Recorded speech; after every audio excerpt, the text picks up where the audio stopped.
सबसे पहले जानते हैं कि आत्मा क्या है। वेद पुराण और गीता के मुताबिक आत्मा अजरमर है। आत्मा एक शरीर धारण करती है और जन्म और मृत्यु का समय व्यतीत होने पर उसे छोड़कर चली जाती है। फिर वह किसी और शरीर को धारण करती है। किसी आत्मा के जीवन का यह चक्र तब तक चलता रहता है जब तक कि उसे मोक्ष नहीं मिल जाता।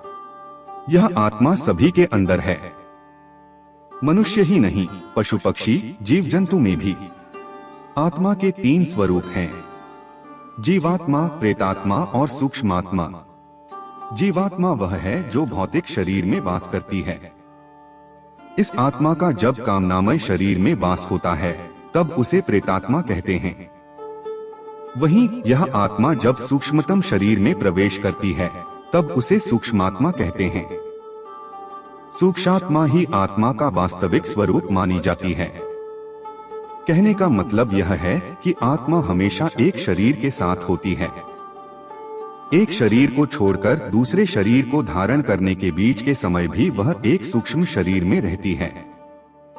जब आत्मा कोई शरीर छोड़ती है तो वह ज्योति स्वरूप बाहर आती है। अब सवाल यह है कि शरीर के साथ यदि आत्मा नहीं मरती तो फिर वह कहाँ जाती है। इस बारे में आचार्य राजेश कहते हैं, जब किसी की मौत हो जाती है तब स्थूल शरीर से अलग होकर आत्मा फिर अपने सूक्ष्म शरीर में प्रविष्ट कर जाती है। इस सूक्ष्म शरीर की बनावट भी स्थूल शरीर जैसी ही है, लेकिन वह नजर नहीं आती। इसका आकार इतना सूक्ष्म होता है कि मरने के बाद खुद आत्माएं भी इसे बस अनुभव कर पाती हैं। कुछ ही आत्माएं इसे देख पाती हैं। पुराणों के अनुसार इसीलिए मरने के बाद किसी व्यक्ति को लगता है कि उसका शरीर कितना हल्का हो गया है। हालांकि जिसकी मौत होती है उसे यह समझने में काफी समय लग जाता है कि वह मर चुका है। वह काफी समय अपने शरीर के आसपास ही मंडराता रहता है। अपने छोड़े गए शरीर के आसपास एकत्र लोगों से वह कुछ कहना चाहता है, लेकिन उसकी आवाज किसी को सुनाई नहीं देती। वह परेशान हो जाता है। वह चलता फिरता है, अपने हाथ पैर हिलाता है। वह मानता नहीं कि वह मर चुका है। उसे लगता है कि वह शायद सपना देख रहा है। उसका यह भ्रम तब मिटता है जब वह फिर से अपने शरीर में घुसने का प्रयास करता है, लेकिन उसमें सफल नहीं हो पाता। मौत के बाद क्यों जला देते हैं शरीर? आचार्य राजेश इसका कारण बताते हैं, जब तक शरीर का अंतिम संस्कार नहीं कर दिया जाता तब तक जीव उसके आसपास मंडराता रहता है। इसलिए सनातन धर्म में शरीर को जला दिया जाता है, क्योंकि यदि उसे दफनाया जाए तो जीव उसका मोह नहीं छोड़ पाता और उसके इधर उधर ही भटकता रहता है।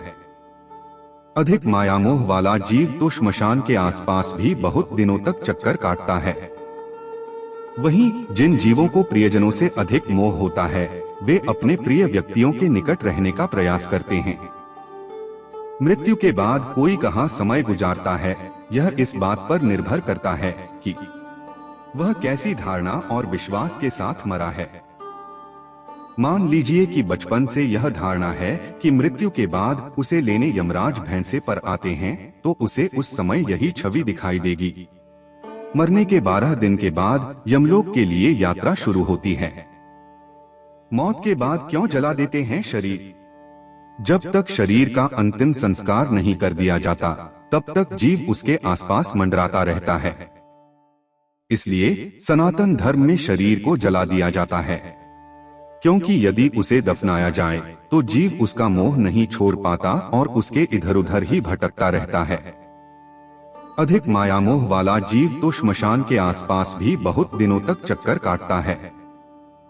वहीं जिन जीवों को प्रियजनों से अधिक मोह होता है वे अपने प्रिय व्यक्तियों के निकट रहने का प्रयास करते हैं।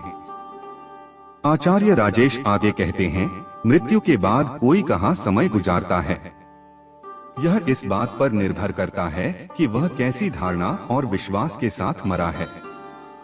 मान लीजिए कि बचपन से यह धारणा है कि मृत्यु के बाद उसे लेने यमराज भैंसे पर आते हैं, तो उसे उस समय यही छवि दिखाई देगी। मरने के 12 दिन के बाद यमलोक के लिए यात्रा शुरू होती है। शरीर छोड़ने के बाद कोई आत्मा किस रास्ते यमलोक जाती है? इस सवाल का जवाब देते हैं कर्मकांड के जानकार पटना निवासी संतोष पांडे शास्त्री। वह कहते हैं, जब कोई आत्मा किसी शरीर का त्याग करती है तो उसके बाद की यात्रा के लिए उसे 3 प्रकार के मार्ग मिलते हैं। इन मार्गों के नाम हैं अर्ची, धूम और उत्पत्ति विनाश मार्ग। इनमें एक रास्ता ब्रह्मलोक, दूसरा पितृलोक और तीसरा नरक का है। किसे किस मार्ग से जाना है यह उसके कर्मों से तय होता है। अर्ची मार्ग का सफर ब्रह्मलोक और देवलोक ले जाता है, वहीं धूम मार्ग पितृलोक की यात्रा पर ले जाता है, जबकि उत्पत्ति विनाश मार्ग नरक के लिए है। नरक कौन जाता है? संतोष पांडे शास्त्री के अनुसार यजुर्वेद में कहा गया है कि तपध्यान करने वाले लोग मृत्यु के बाद ब्रह्मलोक जाते हैं। सत्कर्म करने वाले आम लोग भी ब्रह्मलोक यानी स्वर्ग जाते हैं। यदि आप यह जानना चाहते हैं कि स्वर्ग जाने पर क्या होता है, तो वहां जाने का मतलब है देव बन जाना। वहीं बुरे कर्म करने वाले लोग मौत के बाद प्रेत योनि में अनंत काल तक भटकते रहते हैं। बाद में कुछ फिर से धरती पर जन्म लेते हैं। हालांकि यह जरूरी नहीं कि वे फिर मनुष्य योनि में ही जन्म लें। उन धरती पर आने से पहले इस तरह के जीव पितृलोक में रहते हैं, वहीं उनका न्याय होता है। यमपुरी कब पहुंचती है आत्मा?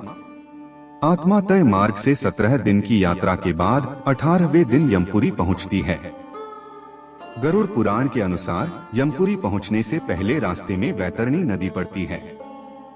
यह नदी विष्ठा और रक्त से भरी हुई है।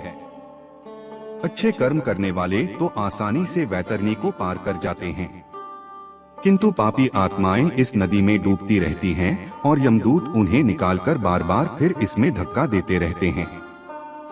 इसलिए किसी हिंदू की मौत जब करीब होती है तो उससे गोदान आदि कराया जाता है।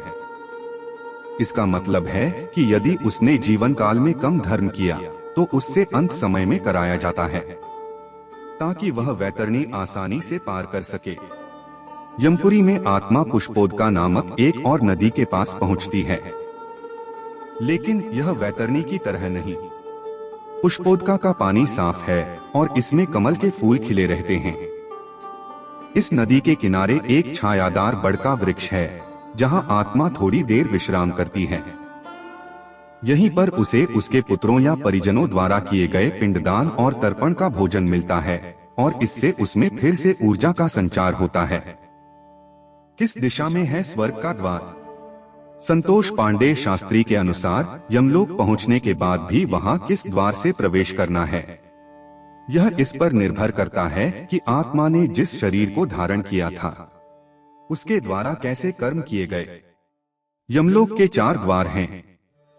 इनमें दक्षिण के द्वार से पापियों का प्रवेश होता है। इस द्वार से प्रवेश करने के बाद 100 वर्षों तक कष्ट झेलना होता है। पश्चिम के द्वार से उनका प्रवेश होता है जिन्होंने दान पुण्य किया हो, धर्म की रक्षा की हो या तीर्थों में प्राण त्यागे हों। उत्तर के द्वार से उनका प्रवेश होता है जिन्होंने माता पिता की सेवा की हो, सत्य बोला हो, अहिंसक रहे हों। पूर्व के द्वार से योगी ऋषि प्रवेश करते हैं। इसे ही स्वर्ग का द्वार कहते हैं। इस द्वार में प्रवेश करते ही गंधर्व, देव, अप्सराएं स्वागत करते हैं।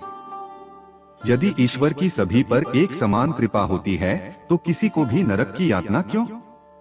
इसका जवाब यह है कि ईश्वर हमसे हमेशा ही शुभ कार्य की इच्छा रखते हैं। उनकी रचना इतनी खराब हो जाए, वह भला क्यों चाहेंगे? इस व्यवस्था को ही नियंत्रित करने के लिए यमराज की भूमिका है।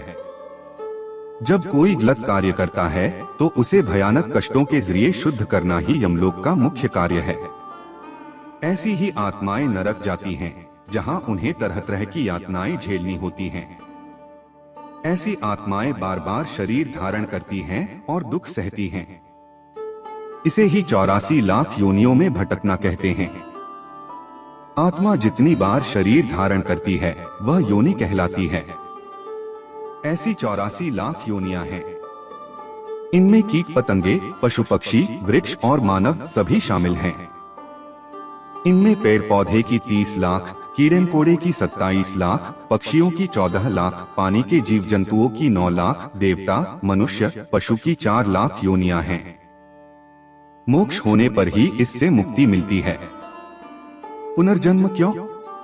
संतोष पांडे के अनुसार इस जन्म में हम पिछले जन्म से प्रेरित होते हैं, जबकि इस जन्म के कर्म के अनुसार हमारा अगला जन्म और कुछ हद तक कर्म भी निर्धारित होता है। कर्म और पुनर्जन्म दोनों एक दूसरे से जुड़े हुए हैं। कर्मों के फल को भोगने के लिए पुनर्जन्म होता है और पुनर्जन्म के कारण फिर नए कर्म संग्रहित होते हैं। इसे यूं समझिए कि मनुष्य अपने जन्मों के कर्मों के फल का भोग करता है, जिससे वह उनसे मुक्त हो जाता है। इन भोगों से अनुभव प्राप्त करके वह नए जीवन में इनके सुधार के उपाय करता है, जिससे बार बार जन्म लेकर वह पूर्ण सुधार के साथ मोक्ष को प्राप्त होता है। इसलिए हमें हर स्थिति में अच्छे कर्म ही करने चाहिए।